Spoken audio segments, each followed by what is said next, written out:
নববর্ষ মানে হালখাতার দিন। বিশেষ করে ব্যবসায়ীদের কাছে তো হালখাতা একটা মস্ত বড় উৎসবের মতো। গত বছরও ধুলিয়ানের ঘোষপাড়ায় সেখানে এক মুদির দোকানের সামনে বসে সেই মুদির দোকানের মালিক এক মহিলা বলছেন যে গত বছরও তো সেরকমই একটা দিন গিয়েছিল, হালখাতার দিন। প্রচুর দোকানদারেরা বা প্রচুর ক্রেতারা তারা এসেছিলেন, হালখাতা হয়েছিল, পুজো হয়েছিল, কিন্তু এবছর না পুজো হয়েছে না হালখাতা হয়েছে। বুকে পাথর বেঁধে রেখে তারা বলছেন বেঁচে আছি, এটাই তো অনেক। আবার যখন তখন এরকম হামলা করে হয়তো যেটুকু প্রাণ আছে এটুকুও বাঁচবো না।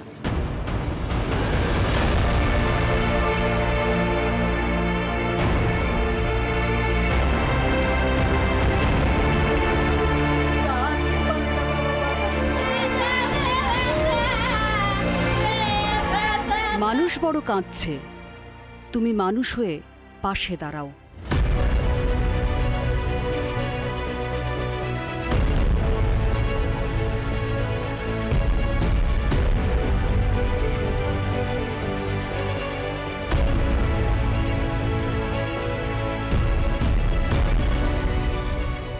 মুর্শিদাবাদ জুড়ে এখন শুধুই হাহাকার।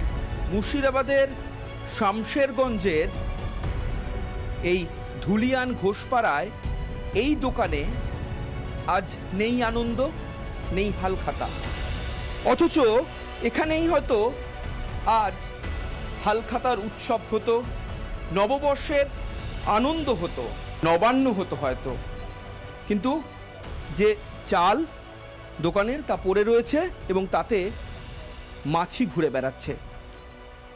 বাংলা নতুন বছরের প্রথম দিনই রিপাবলিক বাংলার ক্যামেরায় ধরা পড়ল উৎকণ্ঠার ছবি।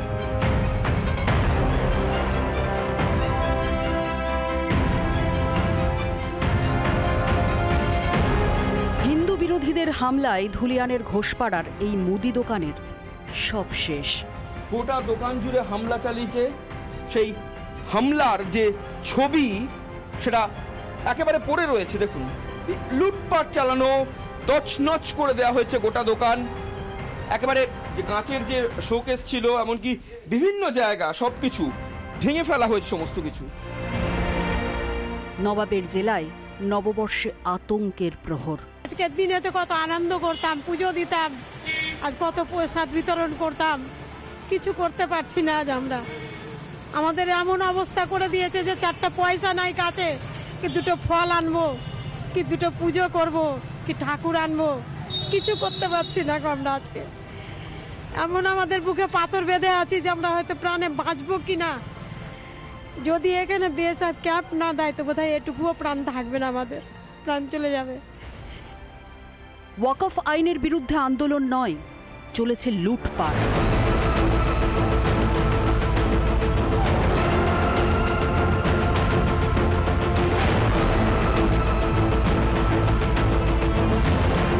আতঙ্কে ভরা চোখ আর কাপা কাপা গলায় কি বললেন এই বৃদ্ধা, শুনুন। পয়সা টাকা যা ছিল সব লুটে নিয়েছে, সমস্ত দোকান লুটে নিয়েছে, কিছু নাই আমাদের। কি দিয়ে পুজো দিব ঠাকুরের? নবী হালখাতাতে আজ কত আনন্দের দিন। আজ ঠাকুর আমার এমনি পড়ে আছে, আগে বছরের ঠাকুর পড়ে আছে, নতুন ঠাকুর আমি ঘরে দিতে পেলাম না। হামলার পর তিনি বুকে পাথর বেঁধে আজ পয়লা বৈশাখের দিন দোকানের সামনে কাঁদছেন। এই হাহাকার, এই আর্তনাদ বাংলার মুখ্যমন্ত্রী কি শুনতে পাচ্ছেন? ভিডিও জার্নালিস্ট দেবব্রত বোসের সঙ্গে সুখেন্দু সরকার, রিপাবলিক বাংলা, ধুলিয়ান। নানা ধরনের কন্টেন্ট দেখার জন্য লাইক করুন, শেয়ার করুন আমাদের ফেসবুক পেজ, সাবস্ক্রাইব করুন আমাদের ইউটিউব চ্যানেল। পাশাপাশি অন্যান্য ব্রেকিং নিউজের জন্য অবশ্যই চোখ রাখুন রিপাবলিক বাংলায়।